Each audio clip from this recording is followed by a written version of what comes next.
Hola amigos, ¿cómo están? Buenos días, que el Señor les bendiga. Qué bueno es estar otra semana más en nuestros grupos pequeños disfrutando de la palabra del Señor. Dios tiene grandes cosas para nosotros y seguramente hoy será un día de mucha bendición, escuchar su palabra, poder compartirla, debatir un poco con nuestro grupo pequeño con respecto a las promesas que el Señor nos hace, lo que Dios nos pide y todo lo que hemos venido aprendiendo en el capítulo 5 y 6 de Mateo, ¿cierto? Recuerden que comenzamos con estas enseñanzas, cómo el Señor va entrenando a sus discípulos y realmente hemos aprendido muchísimo. Y hoy día no será la excepción. Dios ha bendecido mi vida a través de esta palabra y yo creo que también ustedes puedan ser bendecidos por esta palabra y que podamos disfrutarla juntos. Vamos a abrir nuestra Biblia en el libro de Mateo capítulo 6 versículo 1. Vamos a dar lectura solamente al 1. Así que ustedes pueden ahí buscar en su Biblia, en su cuaderno de notas, ¿cierto? Para que vayan anotando las cosas importantes que Dios nos vaya hablando. Y también los puntos, ¿cierto? Que nosotros resaltamos continuamente cada semana. Vamos a leer el capítulo 6, versículo 1 del libro de Mateo. Recuerden que el contexto de esta enseñanza, Jesús está en la montaña con sus discípulos, enseñándolos y entrenándolos. Así que vamos a ver lo que la Biblia dice.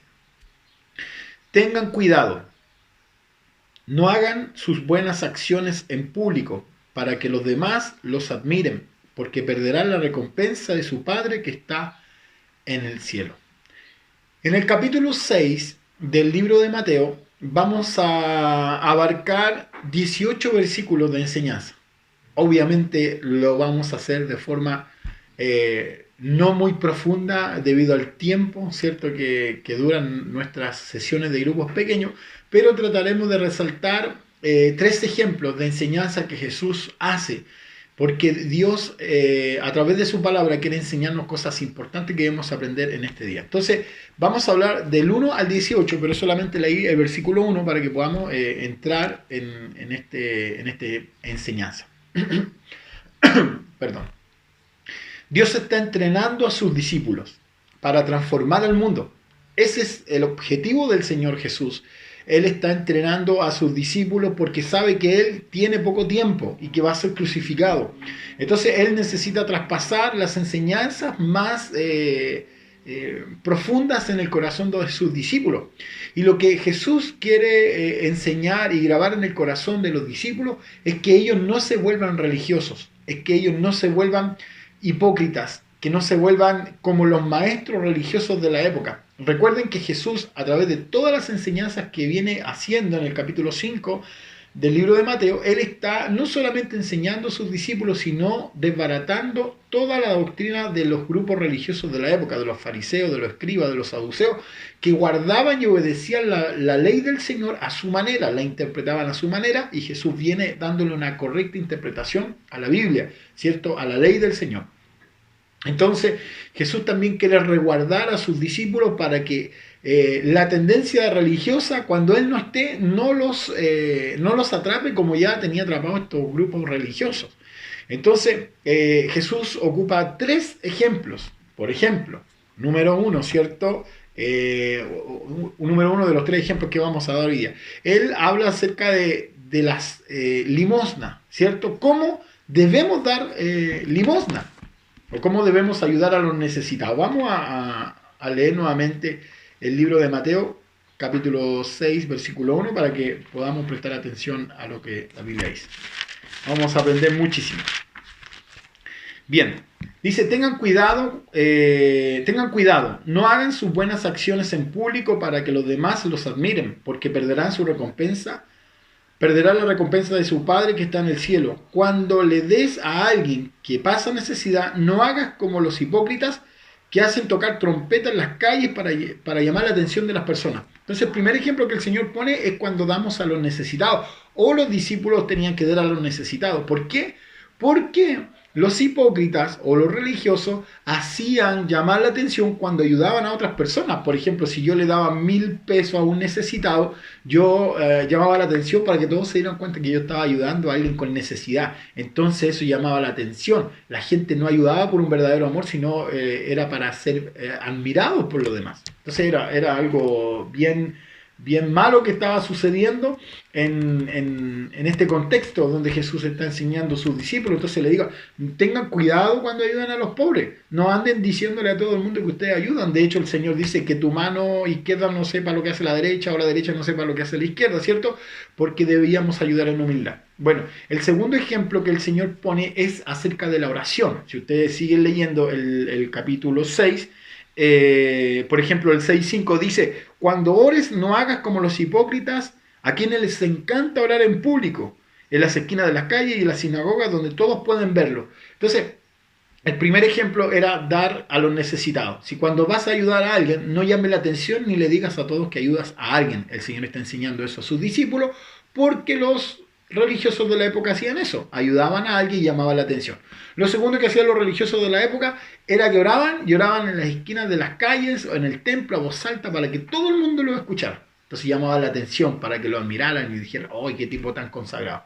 Y lo tercero que hacían estos grupos religiosos y que el Señor no quería que sus discípulos hicieran, era que ellos ayunaban, ¿cierto? Presentaban ayunos delante del Señor y no se arreglaban, andaban todo feo, todo mal, a lo mejor un poco mal vestido, a mal traer, no se lavaban la cara y andaban así muy mal físicamente para demostrar que estaban ayunando. Entonces imagínense, con ese aspecto una persona se acercaba y decía, oye, ¿qué te pasa? Y dice, no, es que estoy ayunando al Señor y no ocupaban el ayuno como una instancia de tener comunión con Dios, sino como una instancia de decirle a todos que ellos eran hombres consagrados al Señor. Entonces esas motivaciones estaban incorrectas.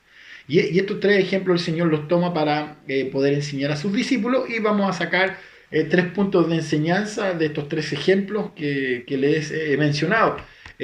Hasta el versículo 1 al 18 de Mateo capítulo 6. Bueno, retomemos, ¿cierto? Eso es solamente una introducción. Ellos habían hecho, los religiosos de la época, habían hecho de la fe una religión que cada vez más alejaba a las personas del Señor. Es algo parecido a lo que pasa hoy día. Muchos de los creyentes, de los cristianos, ponen un montón de normas religiosas dentro de las iglesias, de las comunidades de fe, que más que atraer gente al conocimiento del Señor, lo que hace es alejar a la gente de Dios. Y no solamente a la gente que no le conoce, sino aún los creyentes que están dentro de las iglesias. Entonces, el Señor nos dice, tengan cuidado. El Señor le dice a sus discípulos, tengan cuidado cómo ustedes viven su vida cristiana, cómo ustedes van a desarrollar su vida cristiana. Yo le he puesto un título a esta enseñanza y dice, lo que Jesús espera de sus discípulos. Dios espera que seamos discípulos auténticos y que mostremos la verdadera esencia del Evangelio, que nosotros mostremos a Cristo, nuestra forma de vivir, de experimentarlo. ¿Cómo podemos ser auténticos para mostrar verdaderamente el Evangelio? Bueno, Dios espera que seamos sus discípulos auténticos, ¿cierto? La Biblia nos enseña a través de este párrafo bíblico que hemos leído, capítulo 6 de Mateo, del 1 al 18, nos da ejemplo de cómo nosotros deberíamos vivir nuestra vida de forma auténtica y dar un buen testimonio del Señor Jesucristo.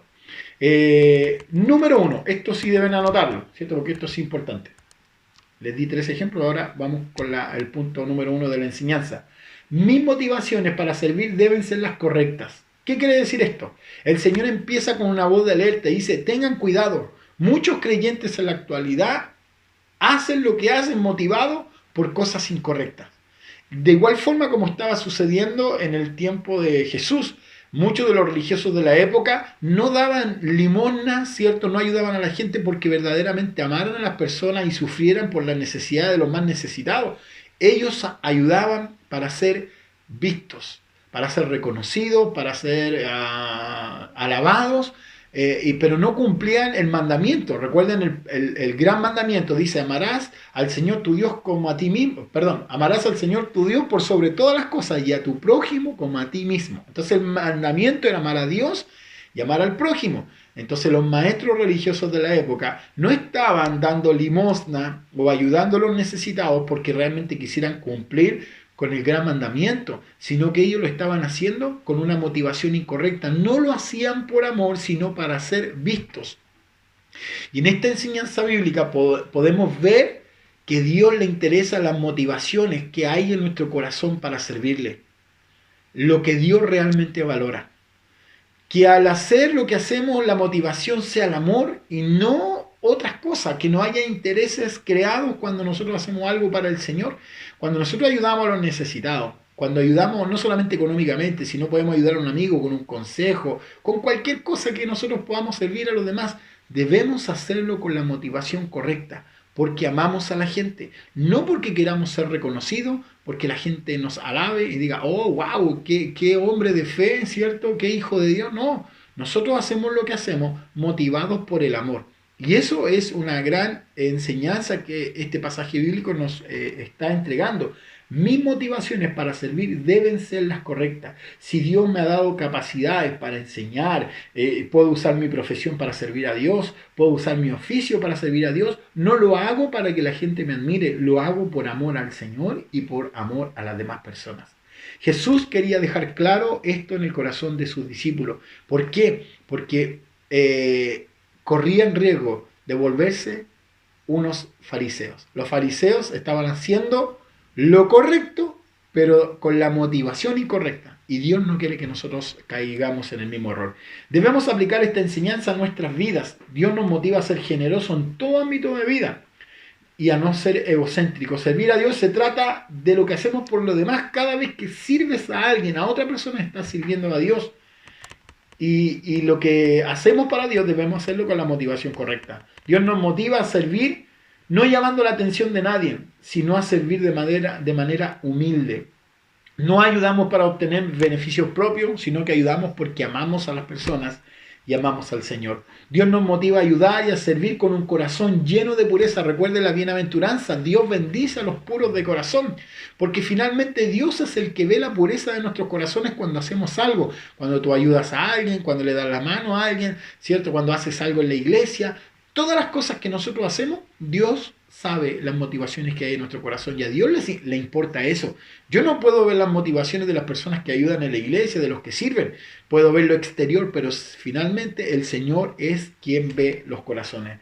La gente solo tiene la capacidad de ver la forma exterior, ¿cierto? Pero Dios pesa o analiza lo que hay en el fondo del corazón. Entonces, número 1, ¿cierto? De esta enseñanza, para que lo anoten, mis motivaciones para servir al Señor deben ser las correctas. Número 2, anoten esto también. No seamos hipócritas. Texto, Mateo 6:5, el Señor dice en este pasaje de enseñanza, en el versículo 5, cuando ores, no hagas como los hipócritas, a quienes les encanta orar en público, en las esquinas de las calles, en las sinagogas, donde todos pueden verlo. Les digo la verdad, no recibirán otra recompensa que esa. ¿Cuál recompensa? Que la gente lo reconozca, pero no tendrán mayor recompensa que esa. Entonces, básicamente la palabra hipócrita significa actor. La hemos explicado varias veces en la iglesia. Un hipócrita es un actor. Por eso cuando nosotros le decimos a la gente, oye, tú eres hipócrita, es porque estás representando algo que no es. Básicamente es eso. Los maestros religiosos de la época decían las cosas correctas, pero con la motivación incorrecta. Lo otro es que representaban algo que no eran auténticos, tenían falta de autenticidad. Básicamente la palabra hipócrita significa actor y Dios no quiere que nosotros vivamos una vida cristiana actuando. Lo que más espera la gente de nosotros es la autenticidad, no solamente Dios, sino también las personas. No mostrar algo que no somos. Los fariseos hacían ofrendas llamando la atención, pero no porque amaran a su prójimo, sino porque querían ser reconocidos. De la misma forma, no oraban porque anhelaban tener comunión con Dios, sino que oraban para que la gente los mirara y les reconocieran que eran hombres que, entre comillas, eran consagrados al Señor, pero estaban actuando porque realmente no lo eran. Entonces Dios nos ayuda o nos motiva a hacer lo correcto y que la hipocresía no toque nuestra vida. Dios espera que nosotros nos mostremos tal cual somos a la sociedad, frente a los familiares. Dios no quiere personas, ¿cierto? O cristianos que digan un mensaje, pero finalmente terminan actuando de otra forma. Ese es el peor cáncer del cristianismo, la hipocresía. Personas que dicen algo, pero su vida dice totalmente lo contrario. Las personas están cansadas de ver estos malos ejemplos. ¿Saben por qué? Porque generalmente, vamos a poner un ejemplo, Cuando vemos a personas de autoridad, por ejemplo, políticos, líderes religiosos o líderes de cualquier índole, que tienen un discurso y una enseñanza, por ejemplo, las campañas políticas, nos prometen el cielo, que van a ayudar a todos los necesitados, a toda la gente, pero después te das cuenta que cuando llegan al poder no hacen nada de lo que habían dicho y la gente se siente decepcionada, desilusionada. Generalmente en las campañas políticas pasa eso, ¿cierto? Algunos de izquierda, otros de derecha, otros de centro, todos prometen, pero finalmente casi nadie cumple. La gente está cansada de ese tipo de mensajes, mensajes llenos de promesas, pero que finalmente no se hacen una realidad. A veces los creyentes hacemos lo mismo. ¿Por qué? Porque decimos tener una fe, decimos creer en un Dios, decimos muchas cosas, pero nuestras actitudes dicen totalmente lo contrario. Las personas de autoridad, los que tienen que hacer lo bueno, finalmente no lo hacen. Y nosotros somos llamados a ser ejemplo. Nosotros somos llamados por Dios a vivir con autenticidad. O sea, lo que decimos lo debemos hacer. ¿Qué quiero decir con esto? Muchas veces nosotros decimos que tenemos un Dios poderoso, que amamos al Señor con todo nuestro corazón, que confiamos en Él, pero tenemos creyentes que van a consultar a los brujos por su futuro. Se leen las palmas de las manos para saber qué les va a deparar el destino. Consultan a las cartas, consultan al horóscopo. Y eso es un mensaje totalmente contrario. Cuando yo digo que Dios es mi Señor y yo le sirvo y le amo, tengo que demostrarlo con hechos, con las motivaciones correctas. Tengo que servir al Señor como Él me lo está pidiendo, porque si no lo hago, estoy siendo un hipócrita. Estoy hablando un mensaje, estoy diciendo un mensaje, pero no lo estoy viviendo. La Biblia me encanta lo que dice Jesús. Dice que Jesús enseñaba como quien tiene autoridad, no como los fariseos, ¿cierto? Ni los escribas, sino que tenía autoridad, porque lo que él enseñaba es lo que realmente él vivía y practicaba. Dios espera eso de sus discípulos, de nosotros los creyentes, que no seamos hipócritas, que no seamos actores. Dios nos llama a la autenticidad. No a ser perfecto, pero sí a ser auténtico. Generalmente, ¿cierto? Y entendemos esto, que nosotros vamos camino a la perfección. Algún día llegaremos a la estatura, ¿cierto?, de Cristo, pero estamos en un proceso donde Dios está perfeccionando nuestra vida. Pero lo peor, el peor cáncer que nos puede tocar como creyentes es hablar un mensaje que no lo vivamos. Porque no solamente nos vamos a hacer daño a nosotros, sino que también le vamos a hacer daño a las demás personas. Bueno, sería importante entender esta verdad y tener claro esto. Bien, vamos a seguir con la enseñanza. No debemos ser hipócritas, debemos ser ejemplos. Y lo tercero y último que quiero compartir es que no debemos perder nuestra recompensa. ¿Sabían ustedes que el Señor tiene una recompensa para nosotros? Cuando hacemos lo que Dios nos pide, Él promete recompensarnos. Dice, si ustedes hacen esto por ser vistos, no van a tener ninguna otra recompensa que lo que la gente les diga. Pero si ustedes hacen esto de forma humilde y de corazón y con la motivación correcta, yo los voy a recompensar. Nosotros no servimos a Dios esperando una recompensa de parte del Señor. Nosotros le servimos a Él porque lo amamos. Pero Él nos promete recompensarlo y eso es una buena noticia. ¿Quién no le gusta la recompensa? ¿A quién no le gusta cuando llegan a su trabajo y dicen, hay un bono que te está esperando a fin de mes? ¿Sabe qué? Te vamos a subir el sueldo. Esas recompensas nos llaman la atención y nos gustan. Entonces el Señor también promete recompensas para los que hacemos su voluntad y damos un buen testimonio del Evangelio. No pierdas tu recompensa, es el tercer punto de esta enseñanza. Cuando hacemos lo que Dios nos pide, Él nos promete recompensarnos, aunque nuestra motivación no sea eso, ¿cierto? Sino nuestro amor, pero Dios lo promete. Quiero que leamos un texto bíblico que nos va a reforzar este punto de que Dios nos quiere recompensar si hacemos lo correcto. Este texto está en el libro de Deuteronomio capítulo 28 y habla acerca de las bendiciones que tiene la obediencia. La Biblia dice en el capítulo 28, versículo 1 en adelante, si obedeces al Señor tu Dios en todo y cumples cuidadosamente sus mandamientos que te entrego hoy, el Señor tu Dios te pondrá por encima de todas las naciones del mundo. Si obedeces al Señor tu Dios, recibirás las siguientes bendiciones. Pongan atención. Tus ciudades y tus campos serán benditos. Tus hijos y tus cosechas serán benditos. Tus crías, tus rebaños, tus manadas serán benditas. Tus canastas de fruta y tus paneras serán benditas. Vayas donde vayas y en todo lo que hagas serás bendito. El Señor vencerá a tus enemigos cuando te ataquen.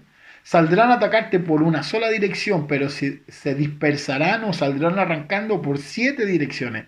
El Señor te asegurará bendición en todo lo que haga y llenará tus depósitos con grano. El Señor tu Dios bendecirá la tierra que te da.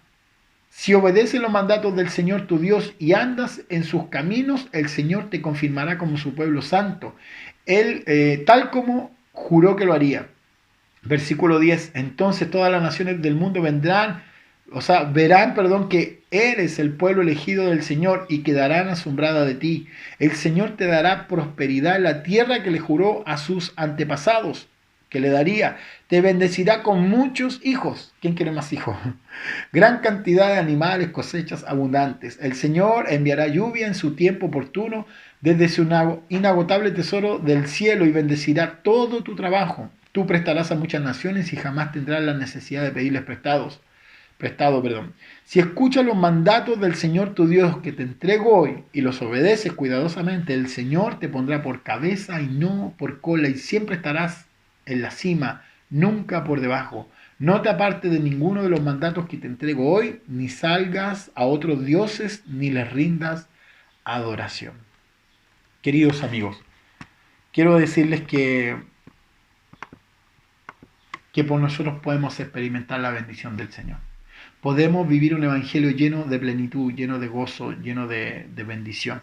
Pero esto depende de nosotros. Dios tiene recompensas para nosotros, para nuestra vida, si nosotros decidimos obedecerle. Él nos ha prometido grandes promesas si nosotros somos obedientes. Cada día de nuestra vida es una oportunidad para disfrutar esta vida cristiana que el Señor nos ha dado. Pero Dios quiere que vivamos una vida en autenticidad, en obediencia. Las bendiciones que Dios tiene para ti, para tu vida, para mi vida, realmente son extraordinarias. Pero si nosotros no obedecemos a Dios y no hacemos su voluntad, lamentablemente vamos a vivir también las consecuencias de vivir lejos de los parámetros del Señor. Es como cuando nosotros tenemos un hijo y le decimos, hijo, si tú haces bien las cosas en la vida, te va a ir bien. Pero nosotros sabemos que si nuestros hijos cometen errores, hacen malas cosas como meterse las drogas, tener malas amistades, seguramente van a terminar adictos, ¿cierto? A algún tipo de droga, van a terminar en problemas y quizás alguno de ellos en la cárcel. ¿Por qué? Por no hacer las cosas correctamente. Dios nos promete su bendición si hacemos las cosas correctamente. Quiero terminar con esto. Dios nos quiere bendecir si nosotros hacemos lo correcto. Si servimos con las motivaciones correctas, si vivimos una vida de autenticidad, Dios nos promete bendecirnos. Nos conviene ser obedientes, nos conviene ser fieles al Señor. Él nos promete recompensarnos si vivimos de acuerdo a su palabra. Y en este día, queridos amigos, tenemos que tomar la decisión de vivir nuestra vida, no a nuestra manera, sino a la manera de Dios, como Él quiere que nosotros la vivamos y la experimentemos cada día de nuestra vida. No debemos olvidarnos que la mayor recompensa que Dios tiene es conocerlo a Él. En este pasaje bíblico que hemos leído, Él promete bendecirnos en nuestras cosas, en nuestro trabajo, en nuestra familia. Es un texto antiguo. Si lo pudiéramos resaltar hoy, sería Dios te bendecirá en tu trabajo, Dios bendecirá a tu familia, ¿cierto? Quizás muchos de nosotros no tienen animales en su patio ni en su casa, excepto el perro o el gato. Pero el Señor se está refiriendo a la bendición de vivir en obediencia a Él. Dios prosperará tu familia. Dios prosperará tus hijos. Dios prosperará tu futuro, tus empresas, tu emprendimiento, tus negocios. ¿Por qué? Por vivir en obediencia. Amigos, no se olviden de esto. Conviene ser fiel al Señor. Conviene vivir bajo su palabra. Nos conviene obedecerle. Porque si no obedecemos e insistimos en vivir en desobediencia y haciendo lo contrario a lo que la palabra de Dios nos ha mandado, lamentablemente, tarde o temprano vamos a sufrir las consecuencias de vivir lejos del Señor. Así que la invitación hoy es a vivir la vida cristiana como Dios nos pide que la vivamos. Que el Señor les bendiga, Que tengan un excelente tiempo ahí en su grupo pequeño, que puedan discutir estos 3 puntos que les parece. Y yo me despido de esta clase. Nos vemos la próxima semana. Que el Señor les bendiga, les amo y siempre estamos orando por ustedes. Que el Señor les bendiga.